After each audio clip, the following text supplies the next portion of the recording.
Hello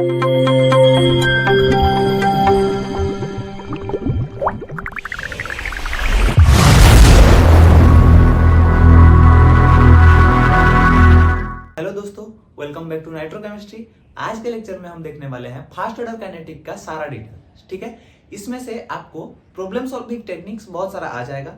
जैसे कि इस कॉन्सेप्ट को सीखने के लिए आपको थोड़ा बहुत मैथ का नॉलेज भी होना चाहिए, जैसे कि इंटीग्रेशन हो गया या फिर मतलब डेरिवेशन हो गया, ये सब का नॉलेज होना चाहिए, तब आप जाके इसमें प्रोसीड कर सकते हैं। ठीक है, तो पहले मैं करके बताता हूँ आपको। जहां पे आपको डाउट होगा तब आपको जाके थोड़ा सा कॉन्सेप्ट देखना पड़ेगा इंटीग्रेशन के बारे में। ठीक है, तो पहले देखते हैं कि फास्ट ऑर्डर रिएक्शन काइनेटिक्स का हमको डेरिवेशन कैसे निकालना है। ठीक है, जब मैं बोल रहा हूं आपको कि फास्ट ऑर्डर रिएक्शन काइनेटिक्स, ठीक है, क्या बोल रहा हूं? Fast order reaction kinetics. ठीक है, तो आपको क्या समझ आ रहा है? एक रिएक्शन होगा जिससे प्रोडक्ट बन रहा होगा और वहां पे क्या होगा कि जो रिएक्शन का ऑर्डर होगा क्या होगा? वो फास्ट ऑर्डर होगा। जैसे कि हम लिखेंगे ए से क्या बन रहा है, ए से अगर हम देखेंगे कि प्रोडक्ट बन रहा है, ठीक है, और यहाँ पे क्या लिखा गया है? फास्ट ऑर्डर, मतलब ये रिएक्शन का क्या है? Fast order. ठीक है, अगर हम इसके लिए रेट लिखेंगे, हम रेट कितना तरीके से लिखने सीखे थे? दो तरीके से। एक होता है डिफरेंशियल रेट लो, एक होता है जो आप लिखते हैं ऑर्डर के फॉर्मूला में लिखते हैं। ठीक है, डिफरेंशियल लॉ में क्या होता है? पहले अगर रिएक्टेंट के लिए लिखते हैं तो क्या करते हैं कि माइनस साइन लगाते हैं। तो अगर रिएक्टेंट के लिए हम डिफरेंशियल रेट लॉ लिखेंगे तो क्या लिखेंगे? Minus D A by D T. अगर हम रेट ऑर्डर के फॉर्मेट में लिखेंगे तो क्या लिखते हैं? इक्वल टू क्या लिखेंगे? K into A to the power. ये क्या होता है कि ए मतलब हमेशा रिएक्टेंट के फॉर्मेट में होता है, तो इसको क्या लिखेंगे? के ए टू द पावर 1 लिखेंगे। क्यों? क्योंकि ये फास्ट ऑर्डर रिएक्शन होता है। ठीक है, दोनों ही ऑर्डर है, इसीलिए हम इक्वेट कर सकते हैं। समझ में आया कि नहीं है? दोनों ही क्या है? ऑर्डर है, डिफरेंशियल ऑर्डर, और ये मतलब डिफरेंशियल रेट इक्वेशन है, ये ऑर्डर के फॉर्मूला में रेट इक्वेशन है, इसलिए हम दोनों को क्या कर सकते हैं? इक्वेट कर सकते हैं। तो अब क्या करेंगे? इन दोनों की इक्वेट करने के बाद हमको क्या देखना है? एक छोटा सा मतलब जैसे आप लिखते हैं, मैं लिख के बताता हूं, आपको समझ आ जाएगा। ठीक है, मान लो मैं बोल रहा हूं कि टी जब 0 था, ए का कंसंट्रेशन कितना था? 0 था। मतलब इसको मैं लिखता हूं कंसंट्रेशन के टर्म में लिखता हूं, C0 लिखता हूं। ठीक है, जब टाइम हो गया आपका टी हो गया, ए का कंसंट्रेशन मान लिए कि सी टी हो गया। ठीक है, आप अगर इसको मोलर के फॉर्म में लिखना चाहते हैं तो भी लिख सकते हैं। मान लो सी एक टाइम ए में, सॉरी टाइम टी में ए का कंसंट्रेशन कितना था? ए था मान लीजिए। तो टाइम टी में क्या हुआ? एक्स अमाउंट ऑफ घट गया, जो प्रोडक्ट बन गया। मान लीजिए यहाँ पे ए था तो टाइम 0 था, मतलब रिएक्शन स्टार्ट नहीं हुआ था, ए था। कुछ टाइम के बाद हम देखें क्या हुआ कि टाइम जब टी हुआ तो क्या हुआ? ए से कुछ प्रोडक्ट एक्स अमाउंट ऑफ बन गया। तो ए जब एक्स अमाउंट ऑफ बन गया तो ए से कितना बचा? और ए माइनस एक्स बचा। तो इस सीटी को क्या लिख सकता हूं? ए माइनस एक्स लिखता हूं। ये बहुत कंफ्यूजन होगा जब हम हाफ लाइफ निकालेंगे या फिर किसी और ऑर्डर के लिए निकालेंगे। ठीक है, आपको याद रखना पड़ेगा कि हम यहाँ पे सीटी किस चीज के लिए निकालते हैं? ए माइनस एक्स, मतलब कितना बचा है, ए कितना अमाउंट ऑफ बचा है, इसके लिए हम निकालते हैं टाइम टी पे। ठीक है, अगर आपको यहाँ पे क्या करेंगे कि हमको अभी इसको क्या करना है? इंटीग्रेशन करना होगा। किसका इंटीग्रेशन करना होगा? DA by D T equal to K A to the power 1 का इंटीग्रेशन करना होगा। इंटीग्रेशन लगाएंगे। इंटीग्रेशन लगाने से पहले हमको थोड़ा क्या करना होगा, मतलब जो टर्म एक साथ है उनको साथ में लाना होगा, तभी हम इंटीग्रेशन कर पाएंगे। ठीक है, क्या होगा अगर इसको मैं सजा के लिखूं तो क्या लिख सकता हूं? D A by A equal to K D T लिख सकता हूं। वेरिएबल एक साथ आ गए, तो इसका अभी हम क्या करेंगे? इंटीग्रेशन करेंगे। ठीक है, इंटीग्रेशन कैसे करेंगे? माइनस कांस्टेंट है तो माइनस साइन बाहर आ गया। Integration of D A by A, limit क्या लगाएंगे? t इक्वल टू 0 से t। ठीक है, यहाँ पे k कांस्टेंट है तो बाहर आ गया।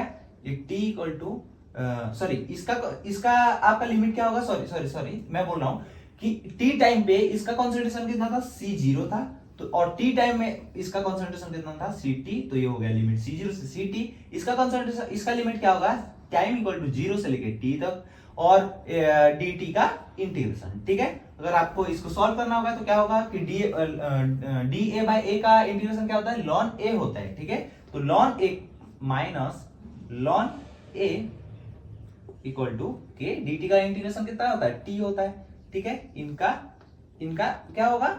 लिमिट लगाना पड़ेगा। लिमिट कितना है यहाँ पे? C0 से Ct है। यहाँ पे लिमिट कितना है? T0, t इक्वल टू 0 से t तक है। ठीक है, अगर मैं इसको और सिंप्लीफाई करके लिखूं तो क्या लिख सकता हूं, ये माइनस साइन को इस तरफ ले लेता हूं तो क्या लिखूंगा, ln C T minus C zero equal to minus K T, T का क्या होगा, टी माइनस जीरो होगा।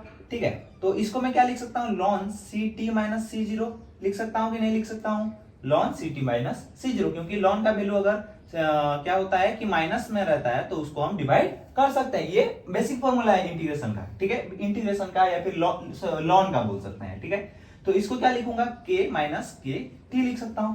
तो यहाँ पे अगर मैं इस माइनस साइन को इधर लेके आऊं तो ये क्या होगा, माइनस साइन इधर आएगा और क्या होगा कि लॉन को अगर पलट दूं मैं, क्या इसको अगर मतलब इसका पलट दूं ऐसे, मतलब ऐसे लिख सकता हूं, ln C minus C zero by C T लिख सकता हूं कि नहीं लिख सकता हूं, और ये माइनस साइन अगर इधर आएगा तो ये प्लस बन जाएगा।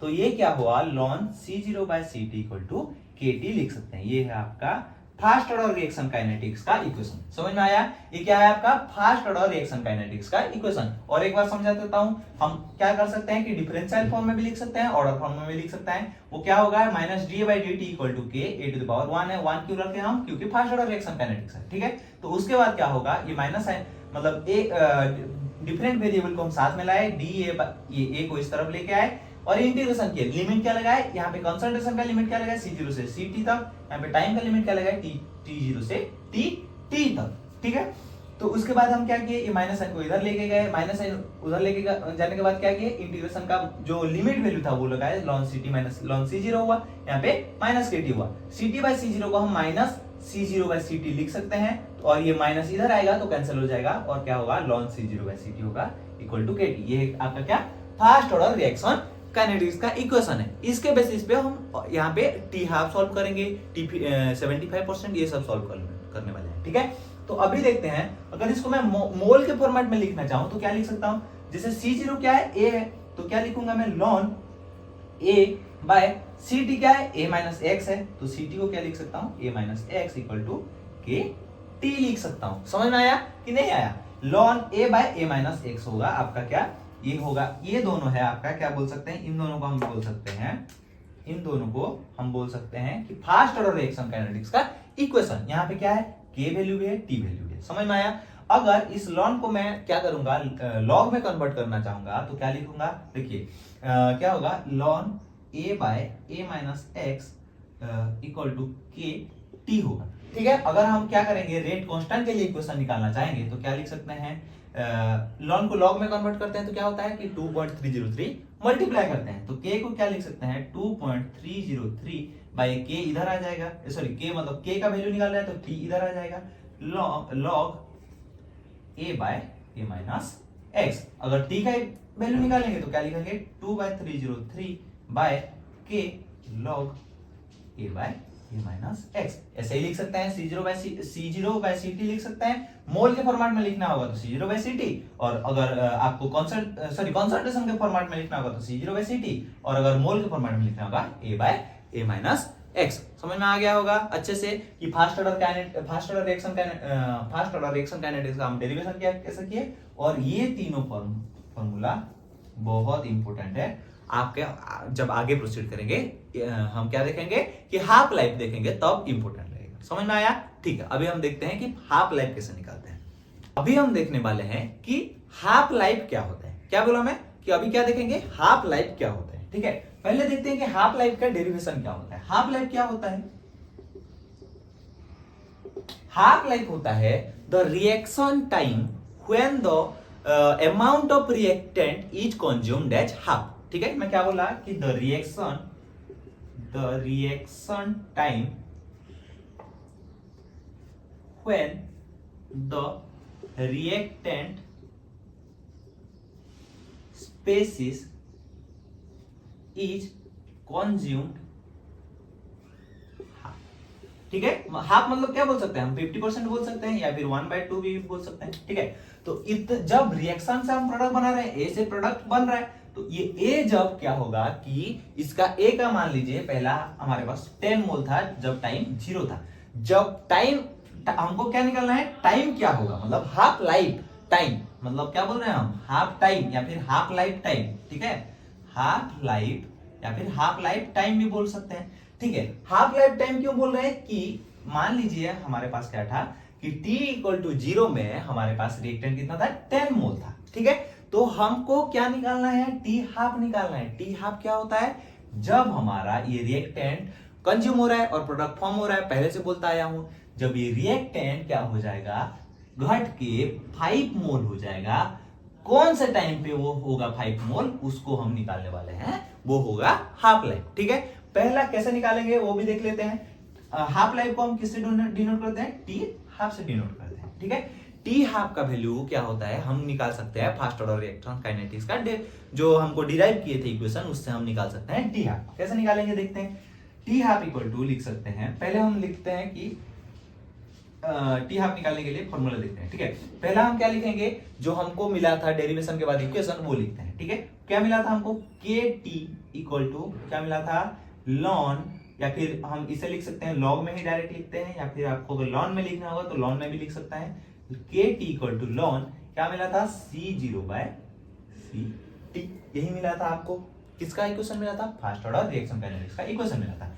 यहाँ पे टाइम का टर्म कौन सा है, टी है, हमको क्या निकालना है, टी हाफ निकालना है, तो हम टी हाफ को ऐसे भी लिख सकते हैं। ठीक है, अच्छा देखिए टी हाफ क्या होता है कि मतलब अगर हम के को इधर रखें और क्या लिखेंगे, अगर हम लॉन में ही रखेंगे इक्वेशन को, तो क्या लिख सकते हैं, 1/t लॉन C0/CT। ठीक है, अभी एक कॉन्सेप्ट मैं समझा रहा हूं, ध्यान से देखिए। ए से बन रहा है प्रोडक्ट, हमारे पास पहले था C0, तो जब घटेगा और 50% होगा तो कितना होगा, इनिशियल कंसंट्रेशन का 50% होगा, मतलब C0 का आधा बचेगा। 50% मतलब आधा ही तो होता है, मतलब कितना बचेगा हमारे पास, जब 50% घट जाएगा तो हमारे पास बचेगा क्या, C0/2। तो जो बचेगा, मैं पहले से बोलता आया हूं, क्या बोला था कि जो C0 और CT यहाँ पे लिखा था, तो C0 और CT क्या होता है, CT होता है जो अमाउंट बचा है, ना कि जो खत्म हो गया है। ठीक है, मैं क्या बोल रहा हूँ, जो खत्म हो गया वो तो प्रोडक्ट बन गया, वो तो फिर प्रोडक्ट का कंसंट्रेशन लिखना बना। लेकिन हम CT में क्या लिखते हैं, जो अमाउंट बच गया है या फिर जो अमाउंट मतलब रिमेन है, उसको लिखते हैं हम CT। तो CT क्या होगा, C0/2 बचा है, क्योंकि C0/1 पहले हमारे पास C0 था, C0 से C0/2 बन गया है प्रोडक्ट, और बचा क्या है, C0/2 बचा है। तो ये जो CT को हम रिप्लेस कर रहे हैं किस वैल्यू से, C0/2 से। तो हम अगर लिखना चाहे तो क्या लिख सकते हैं, देखो अगर हमको टाइम का, अगर यहाँ पे हमको क्या निकालना है, टाइम का टर्म निकालना है, तो हम क्या लिख सकते हैं कि k को इधर लेके आएंगे और t को ऐसे ही रहने देंगे। ठीक है, k को इधर लेके आएंगे और t को ऐसे रहने देंगे। अगर हमको t हाफ लिखना है तो क्या करेंगे हम, 1/k ln C0, और CT का वैल्यू हम क्या निकाले थे, C0/2, तो हम C0/2 पुट करेंगे। ठीक है, तो टी हाफ का कंसंट्रेशन, टी हाफ का वैल्यू कितना आ जाएगा, 1/k ln, ये 2 नीचे है तो ऊपर जाएगा, 2C0 कितना, C0, तो ये C0 कैंसिल हो गया, तो बचा क्या हमारे पास, टी हाफ 1/k ln 2। ठीक है, ln 2 को हम अगर log में कन्वर्ट करना चाहिए या फिर ऐसे भी कर सकते हैं, या फिर अगर आपको डायरेक्ट निकालना होगा ln 2 का वैल्यू, ln 2 का वैल्यू कितना होता है, टी हाफ इक्वल टू लिख सकते हैं 0.693/k। समझ में आया, ये क्या है, टी हाफ का इक्वेशन, या फिर टी 50% का इक्वेशन क्या लिख सकते हैं, 0.693/k। ये है आपका किसका, टी हाफ का, या फिर हाफ लाइफ टाइम का इक्वेशन क्या है कि 0.693/k। आपको अगर ध्यान से देखेंगे, आपको क्या दिख रहा है कि यहाँ पे कोई भी कंसंट्रेशन का टर्म है क्या, नहीं है। अगर कंसंट्रेशन का टर्म होगा वो लिखा होगा, ए का ऐसा लिखा होता है, ए या फिर सी या फिर ए, ऐसा मोल का या फिर कंसंट्रेशन का टर्म यहाँ पे है ही नहीं। क्या मतलब इसका, कि जो फास्ट ऑर्डर रिएक्शन काइनेटिक्स में क्या होता है, जब हम हाफ लाइफ निकालते हैं या फिर जो हाफ लाइफ होता है वो कंसंट्रेशन पे डिपेंडेंट नहीं होता है, वो कंसंट्रेशन इंडिपेंडेंट होता है। मतलब वो क्या होगा, हाफ लाइफ ये कंसंट्रेशन पे डिपेंडेंट नहीं होता है। जो हम कंसंट्रेशन मतलब तो कंसंट्रेशन पे डिपेंडेंट नहीं होता है, तो फिर हम कैसे निकालेंगे क्या होता है हाफ लाइफ। तो हाफ लाइफ निकालने के लिए आपको बस एक ही वैल्यू चाहिए, क्या वैल्यू है वो, ये जो आपका के वैल्यू अगर मिल जाएगा आपको एक रिएक्शन में जो कि फास्ट ऑर्डर रिएक्शन होगा, तो आप उसका टी हाफ निकाल सकते हैं। समझ में आ गया कि अभी तक जितना भी पढ़ाया समझ में आ गया होगा अच्छे से। हम क्या देखे कि फास्ट ऑर्डर रिएक्शन काइनेटिक्स का डेरिवेशन देखे, उसमें कैसे इंटीग्रेशन का यूज किए वो भी देखे। उसके बाद हम क्या देखे कि टी हाफ का वैल्यू कैसे निकालेंगे वो देखे। समझ में आया? अभी प्रोसीड करते हैं आगे के कॉन्सेप्ट में। ठीक है, अभी हम देखेंगे और एक नया कॉन्सेप्ट, वो क्या होता है कि टी 75% निकालना होता है। ठीक है, क्या वो भी क्वेश्चन आ सकता है, जैसे कि हम पहले क्या निकाले थे, टी 50% या फिर टी हाफ जिसको बोल रहे थे। टी हाफ में एक चीज अच्छे से समझ लीजिए यहाँ पे कि क्या होता है कि टी हाफ जब निकालते हैं तो टी हाफ में क्या निकालते हैं हम कि टी हाफ में क्या होता है 50% ऑफ रिएक्टेंट, जैसे मैं पहले से लिखाया था, कंज्यूम्ड। ठीक है, ये किसको दर्शाता है कि कितना कंज्यूम हुआ है। अगर ऐसे ही हम टी 75% लिखेंगे या फिर इसको 75% को क्या लिख सकते हैं, टी 3/4 लिखेंगे। तो ये क्या है, 75% ऑफ रिएक्टेंट कंज्यूम्ड, मतलब जो ए से प्रोडक्ट बन रहा था, यहाँ पे ए कितना परसेंट था, पहले मान लीजिए 100% था। फिर टी हाफ में क्या हुआ, यहाँ पे 50% कंज्यूम हो गया। तो कंज्यूम हो गया तो मतलब 100 में से 50 अगर चला गया तो बचा कितना, 50 था। तो यहाँ पे टी हाफ में ए बचा था 50%। ऐसे अगर हम टी 3/4 या फिर टी 75% बोलेंगे तो 100 में से 75% चला गया, बचा कितना, 25%। ये अच्छे से समझिए, मैं पहले से बोलूं, जब हम मतलब फास्ट ऑर्डर रिएक्शन काइनेटिक्स का टर्म मतलब डेरिवेशन लिखते हैं तो हम क्या बोलते हैं कि T equal to 1/k ln C0/Ct बोलते हैं। ये Ct क्या होता है, द रीमेन स्पेसिस, रीमेन। समझ में आया? Ct क्या होता है, हमेशा रीमेन होता है। और ये मैं जो लिखा हूं ये क्या है, रीमेन वैल्यू है। ठीक है, हम क्या लिखते हैं कि रीमेन वैल्यू को लिखते हैं हमेशा Ct में। अगर हम T75 लिखेंगे तो क्या होगा, 1/k ln C0/Ct। बचा कितना है, 25%। परसेंट हमेशा क्या होता है, परसेंट इक्वल टू 1/100 होता है। तो हम क्या लिखेंगे, 25/100। तो क्या होगा, ये 1/4। तो Ct इक्वल टू क्या होगा, C0/4 होगा। मतलब मैं बोल रहा हूं कि पहले क्या था हमारे पास, C0 था। ठीक है, C0 से C0 आधा चला गया, 50% मतलब आधा चला गया। आधा चला गया मतलब C0/2 चला गया। तो बचा कितना, C0/2 बचा। ऐसे ही हमारे पास था C0 में से क्या चला गया, 75%। 75% मतलब क्या, C0 का 75/100 चला गया। ये माइनस करेंगे। ठीक है, तो बचा कितना, तो यहाँ पे बचेगा 75% इक्वल टू क्या होता है, 3/4 होता है। तो क्या होगा, 4C0/3 मतलब 4, यहाँ पे इसको अगर सॉल्व करेंगे तो हमारे पास क्या बचेगा, 3C0/4 बचा कितना, C0/4 बचा। समझ में आया कि नहीं आया? जो T75% जो हम निकाल रहे हैं तो हमारे पास यहाँ पे बचा कितना है, C0/4 बचा। कैसे निकाला, समझ में आ गया? तो अभी हम जब Ct में, ये वैल्यू किसका रहता है, Ct का रहता है।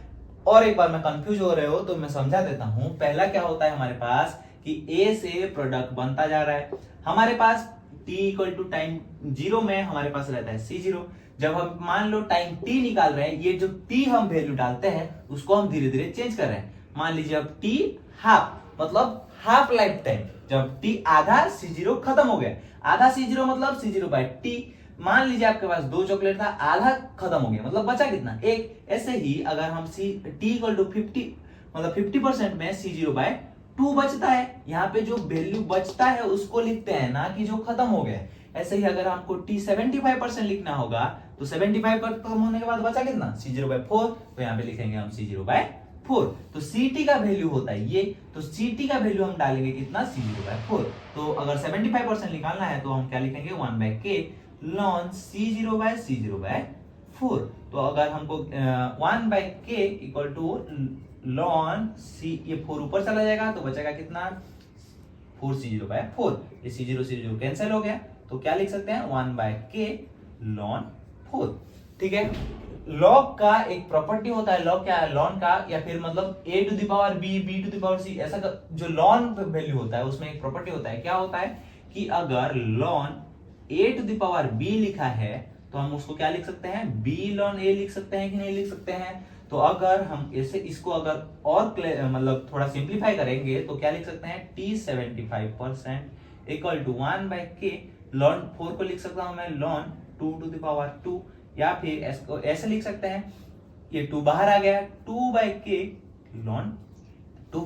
ठीक है, ऐसे लिख सकते हैं कि नहीं लिख सकते हैं। तो अगर हमको क्या पता था कि टी हाफ का वैल्यू क्या होता है, टी हाफ का वैल्यू मैं पहले से बोला था, याद करने के लिए क्या होता है 0.693/k, या फिर हम इसको ऐसे ही बोल सकते हैं 0.693 किसका वैल्यू होता है, ln 2 का वैल्यू होता है, ये होता है आपका टी हाफ। तो ये यहाँ पे अगर आप इसको और मतलब थोड़ा सजा के लिखेंगे, आपको यहाँ पे एक टी हाफ दिखेगा आपको, कैसे 2 अगर मैं ऐसे रखूं और ln 2/k लिखूं, ये क्या होता है, ln 2/k होता है क्या, टी हाफ होता है। तो T75% इसको क्या लिख सकते हैं हम, 2t हाफ लिख सकते हैं।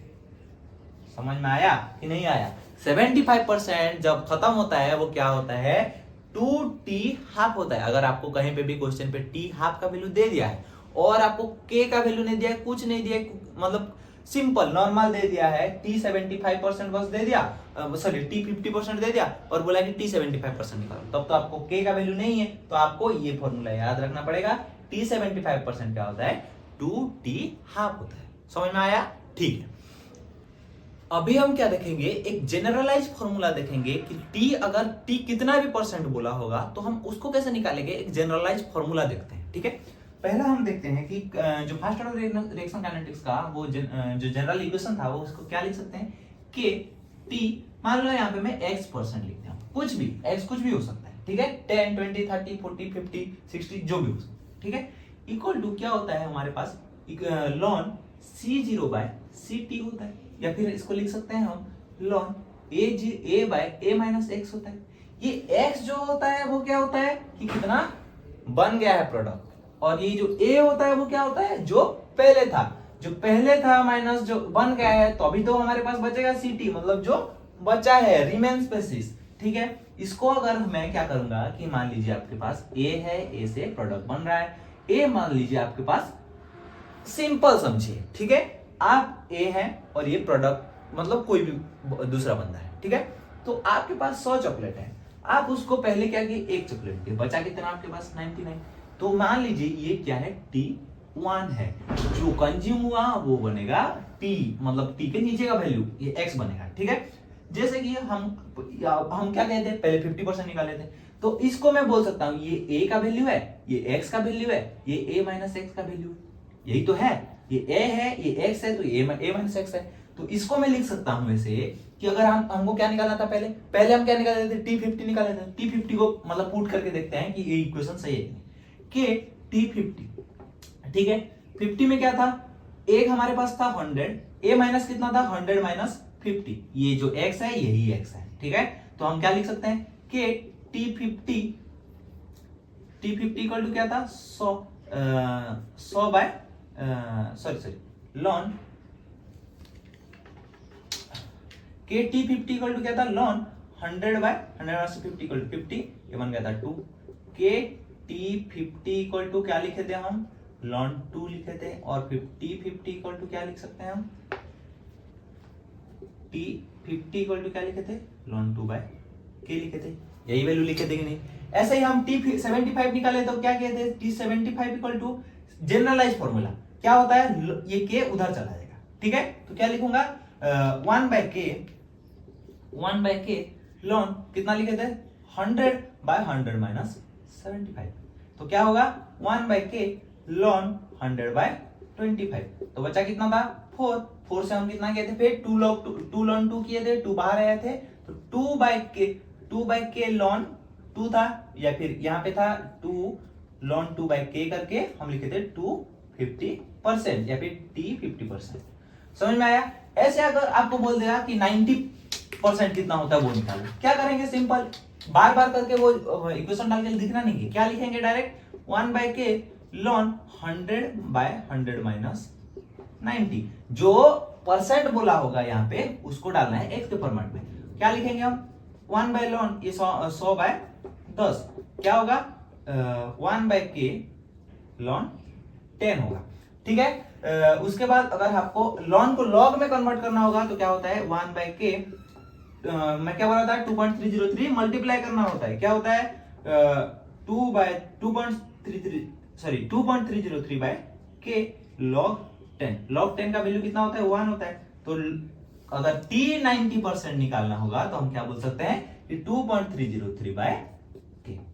समझ में आया? ऐसे अगर आपको कोई भी परसेंटेज दिया होगा तो आप निकाल सकते हैं। ऐसे समझ में आया कि नहीं आया? ठीक है। उसके बाद अगर आपको और एक बता रहा हूं जो कि बहुत इंपॉर्टेंट है, कि आपको उससे पता चलेगा कि फास्ट ऑर्डर रिएक्शन काइनेटिक्स कभी खत्म होता है कि नहीं। पहले और एक कॉन्सेप्ट देख लेते हैं कि टी हाफ और टी 90% को हम इक्वेट कैसे करेंगे। ठीक है, जो हम टी 90% का हम निकाले थे, क्या निकाले थे 2.303 क्या निकाले थे बाय के निकाले थे, है कि नहीं निकाले थे। और टी 50% हम क्या निकाले थे 0.693 बाय के निकाले थे, है ना। तो अगर हमको इसको क्या करना होगा कि इक्वेट करना होगा तो हम क्या मतलब उसका रिलेशन निकालना होगा तो हम क्या लिख सकते हैं टी 50% इक्वल टू 2.303 बाय के बाय 0.693 बाय के।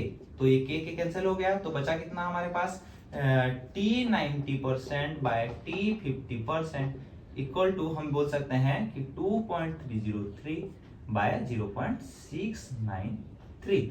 तो ये वैल्यू कितना होता है, ये वैल्यू होता है अगर हम इसको लिखेंगे टी 90% को ये लिख सकते हैं कि 3.33 सॉरी क्या लिखेंगे हाँ 3.33 टी 50%।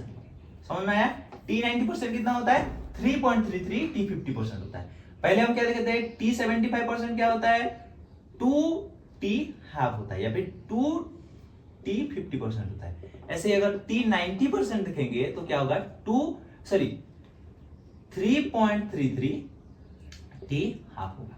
ठीक है, ऐसे आप करके करके अगर निकालते जाएंगे आपको पता चलेगा कि मान लीजिए मैं मतलब वैल्यू लेके आया हूं, आपको अगर निकालना होगा तो आप उसको रीचेक भी कर सकते हैं। अगर टी 90% निकाले हमको क्या मिला टी 90% मिला 3.33 टी हाफ। अगर हम टी 99% निकालेंगे तो ये क्या होता है 10 टी हाफ होता है। ठीक है, क्यों? इसको अगर निकालना होगा तो ऐसे निकाल सकते हैं कि 1/k लॉन 100 बाय 100 माइनस 1 तो क्या होगा 1/k लॉन 100 बाय 99। अगर इसका वैल्यू निकालेंगे तो आपको पता चलेगा कि क्या होगा ये 10 टी हाफ होता है। ठीक है, ऐसे ही अगर टी 99.99% निकालेंगे तो 99.99% कितना होता है 13.34 टी हाफ होता है। आप चाहे कितना बढ़ा लीजिए इसको टी 99.9999 कितना भी 9 लिख दे, आपको कभी भी क्या होगा कि मतलब इतना नहीं दिखेगा कि पूरा कंप्लीट हो जाए रिएक्शन। समझ में आ रहा है क्या बोल रहा हूं कि पूरा कंप्लीट हो जाए। यहाँ पे क्या होगा कि ऐसा नहीं होगा कि फास्ट ऑर्डर रिएक्शन कंप्लीट हो जाए। समझ में आया क्या बोल रहा हूं मैं? ये फास्ट ऑर्डर रिएक्शन जो होता है वो कंप्लीट कभी भी नहीं होता है। ठीक है, तो इससे हम क्या जान सकते हैं कि जो अगर हमको इसको ग्राफ में दिखाना होगा तो हम क्या बोल सकते हैं कि फास्ट ऑर्डर रिएक्शन का क्या होता है कि ग्राफ एक्सपोनेंशियल होता है। ठीक है, आपको अगर कोई पूछे कि फास्ट ऑर्डर रिएक्शन का कैसा ग्राफ होता है तो आप क्या बोलेंगे एक्सपोनेंशियल होता है। ये इसमें क्या इसको ये वैल्यू किसका होता है ए जीरो का होता है, मतलब इनिशियल कंसंट्रेशन का होता है, ये टाइम के साथ होता है। ठीक है, इसका अगर हम ग्राफ दिखाएंगे तो क्या होता है ये एक्सपोनेंशियल ग्राफ। ठीक है, ये क्या होता है ऐसे मतलब ये लाइन कभी टच नहीं करता, मतलब ऐसा कोई भी टाइम नहीं आएगा जहां पे ऐसा मतलब इसके साथ चला ही जाएगा। ठीक है, ऐसा कोई भी टाइम नहीं होगा जिस जहां पे ए जीरो खत्म हो जाए। समझ में आया? ये रिएक्शन चलता ही जाएगा चलता ही जाएगा चलता ही जाएगा, कभी खत्म नहीं होगा। स्लो हो जाएगा लेकिन कभी खत्म नहीं होगा। समझ में आया? इसका अगर एग्जांपल देखना होगा तो इसका एग्जांपल क्या होता है, सारा भी न्यूक्लियर रिएक्शन जो होता है वो क्या होता है कि फास्ट ऑर्डर रिएक्शन काइनेटिक्स को फॉलो करता है, जो हम आगे पढ़ेंगे न्यूक्लियर केमिस्ट्री में। न्यूक्लियर केमिस्ट्री का जो भी रिएक्शन होता है या फिर जो हम बोलते हैं न्यूक्लियर डीके होता है, उसमें मतलब टर्म आता है डीके कांस्टेंट। ये जो के होता है उसको हम बोलते हैं डीके कांस्टेंट बोलते हैं। ठीक है, तो जो रिएक्शन होता है कि मतलब फास्ट ऑर्डर रिएक्शन काइनेटिक्स क्या मतलब फास्ट ऑर्डर रिएक्शन क्या होता है कि कभी मतलब खत्म नहीं होता है, हम इससे देख नहीं पाए। अगर हमको ये एक्सपोनेंशियल का हमको डिराइव करना होगा तो हम इसको भी डिराइव कर सकते हैं। कैसे डिराइव करेंगे देखते हैं।